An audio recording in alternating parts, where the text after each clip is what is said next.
Hey everyone, Melissa Bryan here from Outlaw Life Psychic Enterprises and Golden West Paranormal in Happy Camp, California. I'm clearing up more BS from the era of Billy the Kid. Yeah. Apparently another All Things Billy the Kid pointed out some real... let's just say it's bull. Okay, let me spell this out. I had the experience with Billy the Kid Outlaw Gang, and it was not positive. They're tool fools. And I can say that even 20 years later. The reality is, they're pure evil. And that's not lying, that's just from personal experience, so... you can't ding me for personal experience. What sent me on the run for 20 years was that they initiated a campaign of terror and harassment, stalking and abuse. And it's because one of their people attempted to sexually harass and assault me, and I turned him down. I tried to de-escalate the situation. I was accused of things that I never did. I did try to confront the person that was abusive to try to end the feud peacefully.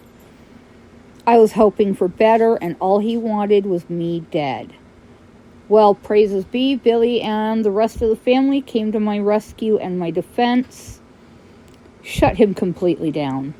Yeah. Thankfully, now he's passed on, gone to spirit, so I hope that, he's better. I have no animosity against him or toward him, whatever the case was or may be. And I'm finally free as of June 10 of 2022 of what these whack jobs did to me. After losing 20 years of my life, nearly losing my life twice, losing numerous homes, being chased out of the home that I owned in New Mexico, chased across the West 4 times, homeless briefly for 15 times, run nearly to bankrupt, and now finally, me and mine are finally resettled, rebuilding our lives, rebuilding our home, rebuilding our financial lives. I will say this much. Never ever again. Even though I have more right to Billy's story and life than they do. I still have records dating all the way back to when all of that started. They tried and attempted to destroy me and mine. They almost destroyed my marriage. They destroyed most of my business efforts. They destroyed me mentally, emotionally, financially, spiritually, in every way they could. Yes, my family and I will be rebuilt entirely by June. It is claimed that the group is to counteract Brushy Bill. However, I found this not to be the case. In fact, quite the opposite. I'm a cousin to the Santa Rosa Garcias. They chased all of us out of the group. I'm also Brana Garcia in my previous incarnation. These are my grandchildren with Billy, and I make zero apologies. My book will spell everything out clearly and in triplicate. Billy the Kid Outlaw Gang was never and will never be to promote Billy attractions anywhere. They are to promote hate against anyone who does not worship Brushy Bill. Truth and reality. Beware, folks, Billy the Kid Outlaw Gang are very dangerous, deranged people. I almost died at their hands.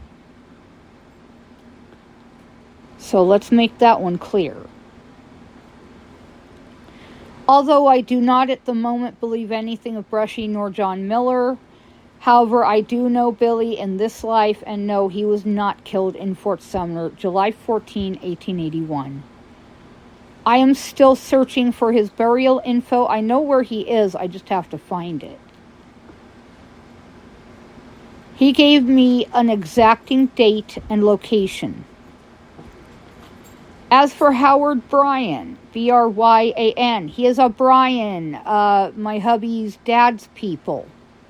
He is not a Bonnie, is not, cannot, will never be a look-alike.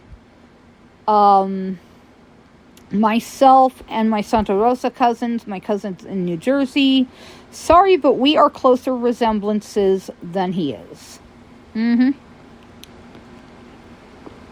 All right. Something else. MAJ says he does not know the difference between a microfilm and a microfiche and a document scan. All of us genealogists know the difference. Any one of us who has spent even a few minutes within a library knows how to do this. If MAJ went to school in the 1970s, certainly he was taught how to use a library. MAJ, you're full of shit, honestly. So, to teach those of you who truly do not know what either of these are or have never had time or experience around them, a microfilm is a tiny strip film about 1 inch wide, okay? And they are on what is known as a reel.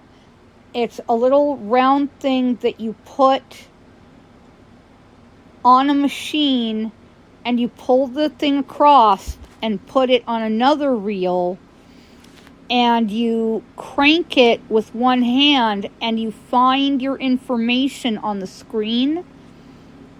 Then you take a piece of paper and a pencil that they give you, just like in most libraries, and you write down your page number, your section number or section name, your page number, your like the title of, or like the headline of your information on that piece of paper. Then you take the reel, which has the two reel things.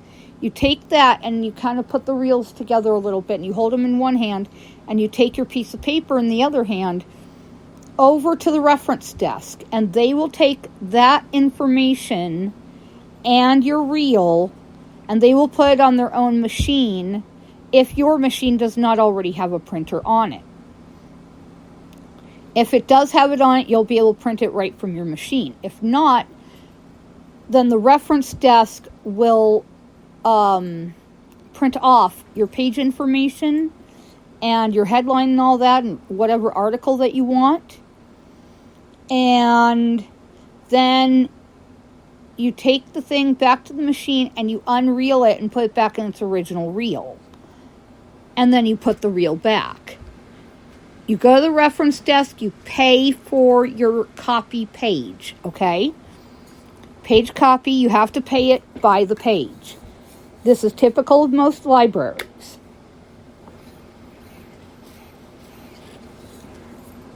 A microfiche is a razor thin, small sheet, probably about the size of an index card. And this microfiche, you take it to a microfiche reader, and the microfiche reader, you read through the information until you find what you want. Then you write down your either headline or title or whatever information you're looking for. Okay? And you write that down and you take the microfiche and your piece of paper over to the reference desk. And again, if your microfiche reader does not have a printer with it, then you take it to the reference desk and you have them print it off for you off their microfiche reader.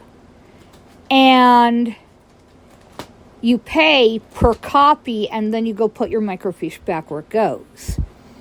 And these microfiches and reels will be in specific cases or specific, like card catalogs almost, if you will. And then you take your paper copy of whatever you printed off. And what I recommend you do, and I learned this doing genealogy myself. I've been in the genealogy business about as long as I've been in the psychic business or in the, the historical business and all that. You take a highlighter marker and you mark your information, and then you turn over the paper and you put time, date, and what library that you got it from, and what collection, and what tray number. And that will allow you, to get your information. He referenced Burbank, California. Yeah, I know Burbank. My paternal grandmother, rest her soul, and several cousins of mine on her side all resided in that area. I know that area fairly well. Did Brushy have a son? Well, that's a good question. And the Carson family is related to Kit Carson, yeah. He's a cousin-in-law of mine out of Taos, New Mexico. And he was the one that had Billy and I not met. If it had not been for him, Billy and I never would have met. So I still honor him to this day. Thank you, Kit. Love ya. And anyway, everything is proven in my book. You'll see.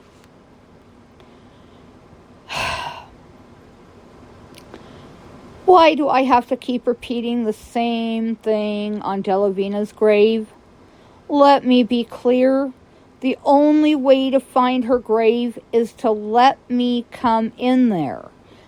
Let her energy guide me to her. Male individuals need not apply. Reason being, she does not like men, period. She loved Billy, but other men, no. They were on her shit list. Ooh, she was mad as hell. And I don't blame her, honestly, for what we all went through, yeah. Now, nobody gives a crap about Bob Bollinger. He was a bully. Billy took him out. The end. February 11, 2023 marks 152 years married. Billy and Abrana married February 11, 1871 at Puerto de Luna, New Mexico at midnight. So happy anniversary to us upcoming. Yay! Poor Dick Brewer, from what I was told, he got the shaft and the short end of the stick in life. Well, from what I have current information of this life, yeah, still getting shafted. And as for Blazer's Mill, it still has a very heavy residual energy presence. I saw the photo and I was able to literally pick up the residual energy from that location. It is very residual energy heavy. Anything that did happen, I'm able to feel that. I'm able to pick that information up. And I would not be a bit surprised if shots and screams were heard there once in a while. The picture of the pistol said to be Pat Garrett's, nope, it's not his. His energy is not represented on that item. I read energy. I read photos for a living. I can feel historical objects. I don't feel him on that.